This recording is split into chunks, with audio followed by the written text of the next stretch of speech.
રાષ્ટ્રીય સ્વયંસેવક સંઘ એટલે કે આરએસએસ પ્રેરિત રાષ્ટ્રીય આદિજાતિ સંઘ દ્વારા ગતરોજ એસડીએમ ડેડિયાપાડાને ધર્માંતરણને અટકાવવા માટેનું એક આવેદનપત્ર આપ્યું છે।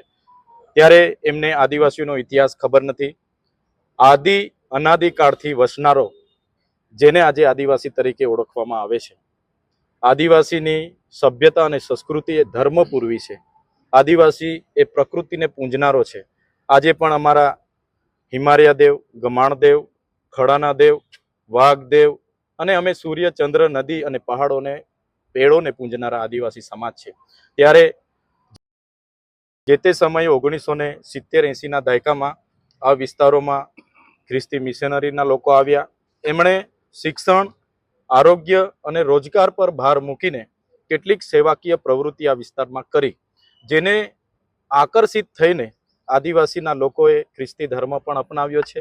ત્યારે સંવિધાનમાં દેશમાં બિન સાંપ્રદાયિકતાને પ્રાધાન્ય મળ્યું છે। તો ઘણા આદિવાસી અનેક સંપ્રદાયોમાં પણ વહેંચાયેલા છે અને અનેક ધર્મોમાં પણ વહેંચાયા છે, જે એમને સંવિધાને અધિકાર આપ્યો છે એવું હું વ્યક્તિગત માનું છું। ખાસ કરીને એ લોકોનું કહેવું એવું છે આદિવાસી મંચ દ્વારા કે લોભ લુભાવન અને રૂપિયા આપીને એ લોકોને ખ્રિસ્તી બનાવવામાં આવે છે। બળજબરીથી મતલબ ધર્માંતરણ થાય છે, તો એ અટકવું જોઈએ કે ના અટકવું જોઈએ? ખાસ ડેડિયાપાડા સાગબારા જ્યાંથી આ આવેદન મળ્યું છે, વિસ્તારનો હું ધારાસભ્ય છું। તમામ ગામમાં મારું સંગઠન છે। હજુ પણ કેમ છું, આદિવાસી એ પ્રકૃતિ પૂજક છે અને આદિવાસી સંસ્કૃતિ એ ધર્મપૂર્વી સંસ્કૃતિ છે। એટલે ભલે આદિવાસી કોઈ પણ ધર્મમાં ગયો હશે, પણ એ મૂળ આદિવાસી છે અને મૂળ આદિવાસી તરીકે મળતો નથી।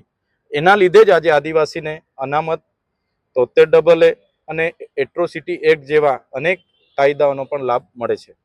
તમારું શું માનવું છે આદિવાસીઓને ધર્માંતરણ બાબતે થવું જોઈએ કે ના થવું જોઈએ? હું જે વિસ્તારમાંથી આવું છું ત્યાંથી જો આવેદનપત્ર મળ્યું છે, તો આજ દિન સુધી કોઈ પણ વ્યક્તિએ મને ધર્માંતરણ બાબતની ફરિયાદ કરી નથી। એટલે મારા ધ્યાનમાં આજ દિન સુધી આ વાત આવી નથી।